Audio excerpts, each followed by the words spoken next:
Olá, neste Gazine eu vou falar do meu início no fanzinato. Foi graças ao fanzine Barata, especialmente esse número aqui.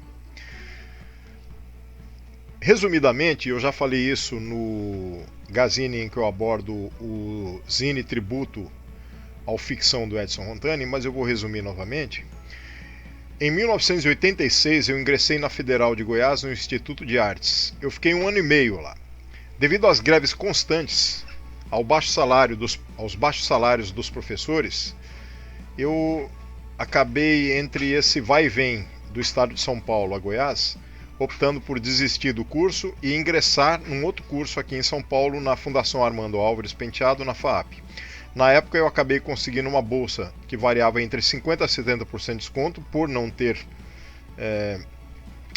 verba para pagar, e como era uma fundação, ela obrigatoriamente tem uma cota de bolsas, e eu ganhei essa bolsa na época.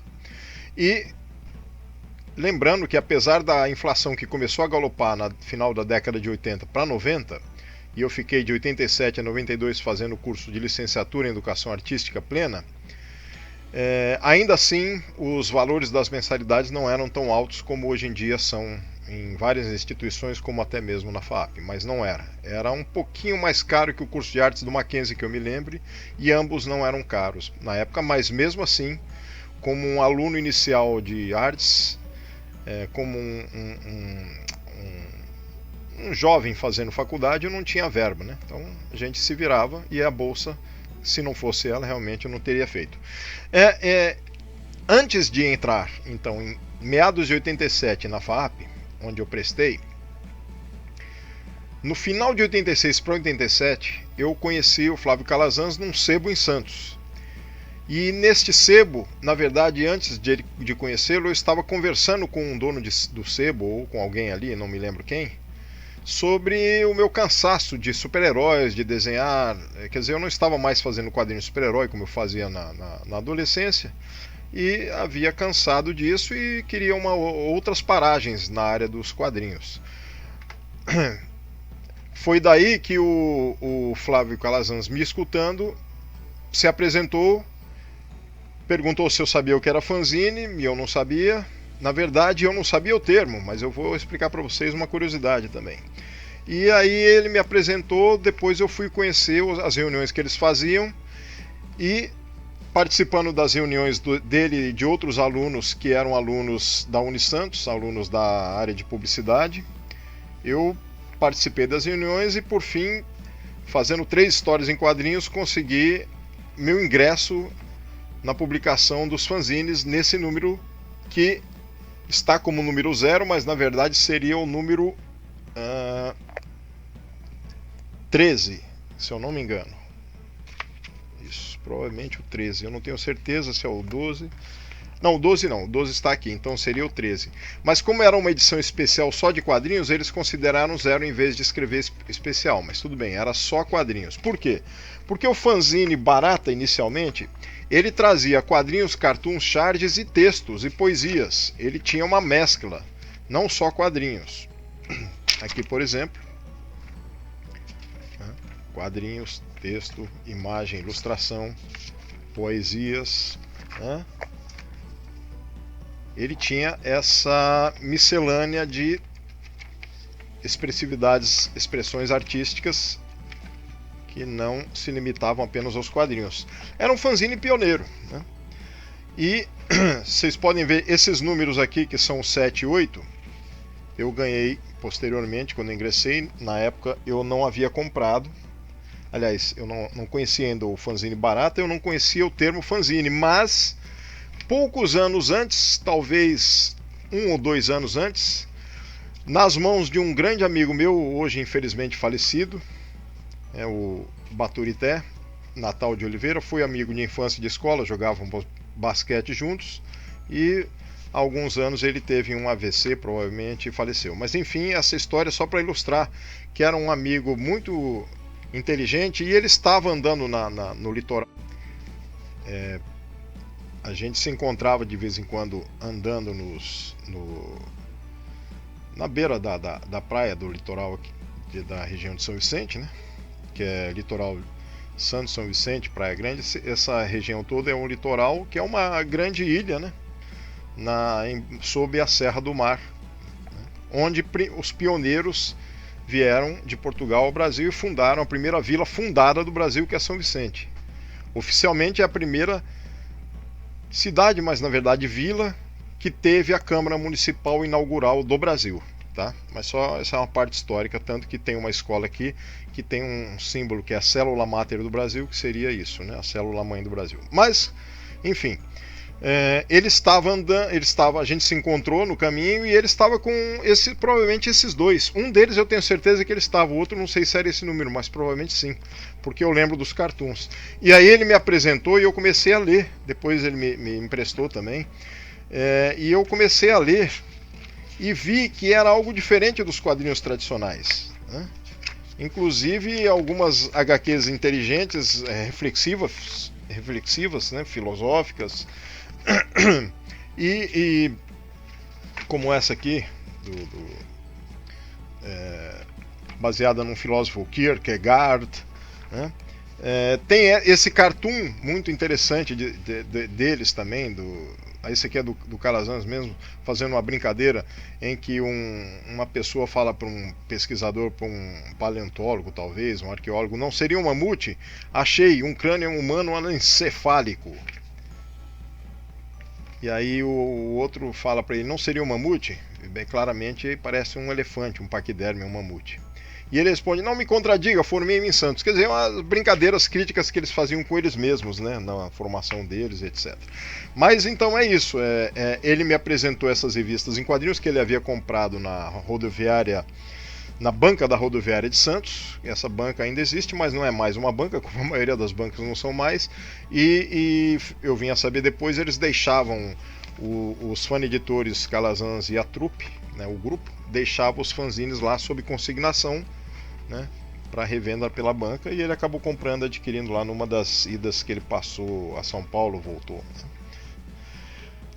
Mas voltando ao histórico, então eu acabei participando, né, desse número, fazendo 3 histórias em quadrinhos. Como eu estava bem destreinado, que eu trabalhava os desenhos na Universidade Federal de Goiás, mas não estava mais fazendo os quadrinhos. Os últimos que eu havia feito com 16, 17 anos eram de super-heróis.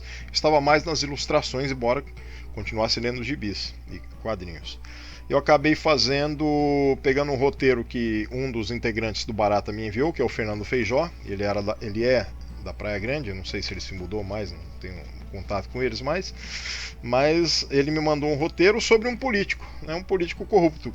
E eu acabei desenhando, né? Mixei um pouco o estilo, tentei fazer o John Byrne com um pouco do Neil Adams, enfim, eu estava bem cru ainda, bem inicial, bem reinicial, né? Porque minha última história em quadrinhos era de super-herói e eu tinha calcado um pouco em Kate Giffen e Neil Adams, para os que conhecem da área, assim. E o desenho não estava mal, meu, da Legião dos Super-Heróis, quando eu tinha 16, 17 anos, mas havia parado. Então eu retornei com essa. Em seguida resolvi fazer a minha também. Isso no mesmo período, que se chama O Único, que aí é sobre uma espécie de apocalipse pós-guerra, né, no mundo, e aí tem claramente uma influência do Neil Adams, e ficou uma história bem fluida, bem interessante, né, em 3 páginas. E dado dia após a reunião, a nossa reunião de pauta, que eu conheci como é que eles montavam o fanzine, né, que escolhiam algumas HQs para começo, outras para o meio, outras para o fim, as que davam mais impacto, né, em questão editorial, eu não sabia de nada disso. E aí faltava uma página para fechar e eu me comprometi a fazer uma página. E acabei fluindo com essa Viu Existência, que é uma HQ de reflexão em que a própria morte se apresenta, né, num paradoxo de que ela é o sentido da vida, né? É bem interessante porque eu calquei um pouco no estilo de narrativa de super-heróis e já cambiando e indo por um caminho de quadrinho poético, filosófico, fantástico filosófico, que eu ainda nem sabia, conhecia pouco, né? Um pouco dos quadrinhos europeus, quase nada, absolutamente muito pouco. E eu passei a conhecer mais quando ingressei com esse pessoal e sendo apresentado por vários deles, inclusive principalmente pelo Calazans, que me apresentou melhor o Druillet, o Philippe Casamayor, o Moebius, talvez eu conhecesse o Moebius, mas esses outros dois eu não conhecia. Tanto que o meu estilo acabou sendo similar ao do Druillet, mas na verdade sem eu ter conhecido o Druillet. Depois é que eu conheci e aí me avisaram que o meu estilo lembrava muito dele, nos achuriados, etc. E realmente tem muito a ver com o Philippe Druillet na parte gráfica do meu desenho. Então, esse é um número que eu estreiei com 3 HQs, e a partir daí continuei participando, e nós fizemos, eu participei com eles, de muitos números, muitos mesmo. O Barata foi, assim, de quadrinhos o mais longevo que eu saiba do litoral aqui de São Paulo, né, o fanzine mais longevo. E realmente ele trouxe, ele apresentou muitos integrantes de vários lugares do país inteiro e às vezes um ou outro do exterior, mas em especial o HDR, por exemplo, que é conhecido na área dos quadrinhos super-heróis, tem uma outra HQ num desses fanzines que ele participou. E eu conheci o Edgar Franco num desses fanzines também, lendo uma HQ poética dele, que é essa aqui, nesse número 17. Progéria Interior.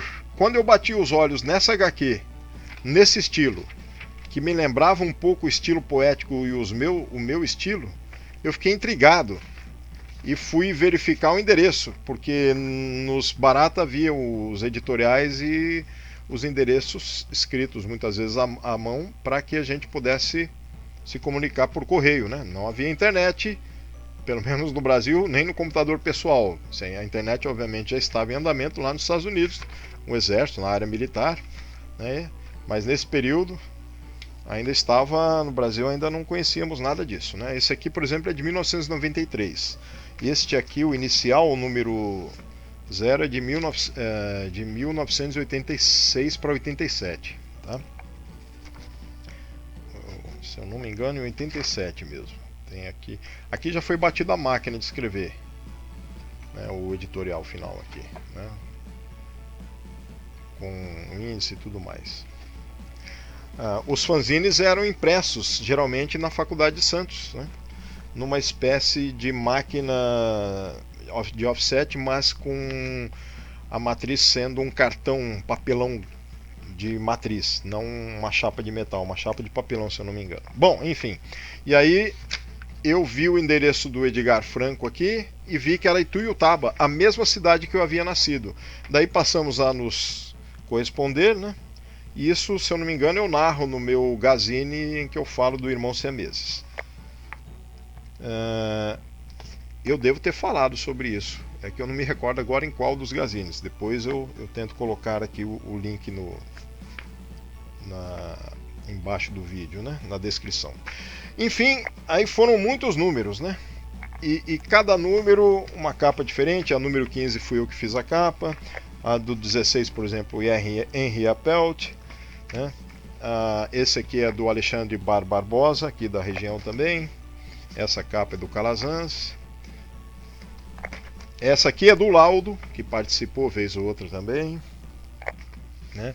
O símbolo do Barata é esse do símbolo da anarquia junto com a barata, né? E a barata é um símbolo que, segundo as reuniões que eu participei com eles, tinha a ver com essa questão daquilo que está escondido, daquilo que está na margem, daquilo que sobrevive também. E eu cheguei a presenciar um dos lançamentos que eles fazem. Eles faziam na Faculdade de Santos. Eles vinham com uma barata gigante de papel machê, batendo com um balde, alguma coisa, eu não lembro, um vidro, eu não lembro bem, e tinha algumas baratas. Essa das baratas eu não me lembro se eu presenciei ou não, mas o papel machê, eles trazendo ela e divulgando o fanzine, o lançamento, sim. E aí dizem, e eu não me recordo realmente se eu estava presente nessa do vidro com as baratas ou não. Eu sei que nesse das baratas tinha alguma coisa que quem pegasse dentro do vidro, no meio das baratas, poderia ganhava um fanzine, né? E segundo o relato deles, muitas mulheres que a gente diz que elas têm receio, não, muitas alunas pegavam e ganhavam fanzine barata. Não a barata, pegavam aquilo que estava dentro do pote, no meio das baratas, que eu não me lembro o que é agora, e retiravam. e conseguiam ganhar um fanzine barata.